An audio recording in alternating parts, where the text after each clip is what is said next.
Hi friends, ഇന്ന് നമുക്ക് അടിപൊളി ടേസ്റ്റിൽ ഇങ്ങനെ ഒരു രസം ഉണ്ടാക്കാൻ നോക്കിയാലോ. അപ്പോൾ അത് ഞാനൊരു ചട്ടി വെച്ച് കൊടുത്തിട്ടുണ്ട്. ചട്ടിയിൽ കുറച്ച് എണ്ണ ഒഴിച്ച് കൊടുത്തിട്ടുണ്ട്. അതിലേക്ക് ഒരു 1/2 സ്പൂൺ കടുകും 1/2 സ്പൂൺ ഉലുവയും കൂടി ഇട്ടിട്ട് ഒന്ന് പൊട്ടിച്ചെടുത്തിട്ടുണ്ട്.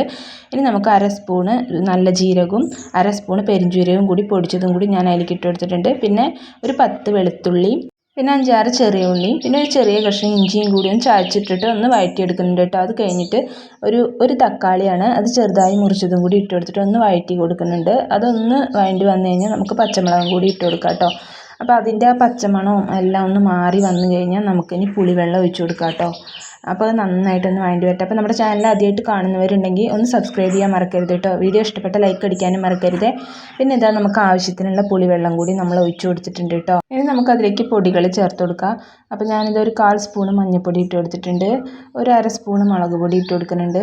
പിന്നെ ഒരു 1/2 സ്പൂൺ മല്ലിപ്പൊടിയും കൂടി ചേർത്ത് കൊടുത്തിട്ടുണ്ട് കേട്ടോ. ഇനി ഇത് നന്നായിട്ടൊന്ന് ഇളക്കി കൊടുത്തിട്ട് ആവശ്യത്തിനുള്ള ഉപ്പും കൂടിയും ചേർത്ത് കൊടുത്തിട്ടുണ്ട്. പിന്നെ 2 തണ്ട് കറിവേപ്പില കൂടി ഞാൻ അതിലേക്ക് ചേർത്ത് കൊടുത്തിട്ടുണ്ട്. അപ്പോൾ ഇത്രയും ആയി കഴിഞ്ഞിട്ട് ഒന്ന് ഇളക്കിയിട്ട് ഒന്ന് തിളയ്ക്കണ വരെ ഒന്ന് വെയിറ്റ് ചെയ്യണം കേട്ടോ. അപ്പോൾ തിളയ്ക്കാറായപ്പോൾ ഞാൻ കായംപൊടിയും കൂടി ചേർത്ത് കൊടുക്കുന്നുണ്ട് കേട്ടോ. ഇനി നമുക്കൊന്ന് തിളച്ച് വരണ വരെ ഒന്ന് വെയിറ്റ് ചെയ്യാം കേട്ടോ. അപ്പോൾ അതാ നമ്മുടെ രസം നന്നായി തിളച്ച് വന്നിട്ടുണ്ട്. ഇനി ആവശ്യമെങ്കിൽ നമുക്ക് മല്ലിയിലയും കൂടി കുറച്ചിട്ട് കൊടുക്കാം. ഞാൻ ഇട്ട് കൊടുത്തിട്ടില്ല. അപ്പോൾ ഇത്രയേ ഉള്ളൂ കേട്ടോ വീഡിയോ. അപ്പോൾ അതാ കണ്ടില്ലേ, നമ്മുടെ രസമൊക്കെ നല്ല സൂപ്പറായിട്ട് വന്നിട്ടുണ്ട്. അപ്പോൾ നമ്മുടെ വീഡിയോ ഇഷ്ടപ്പെട്ട് കഴിഞ്ഞാൽ ചാനലും സബ്സ്ക്രൈബ് ചെയ്യാത്തവർ വേഗം തന്നെ സബ്സ്ക്രൈബ് ചെയ്യണം കേട്ടോ. അപ്പോൾ ബൈ.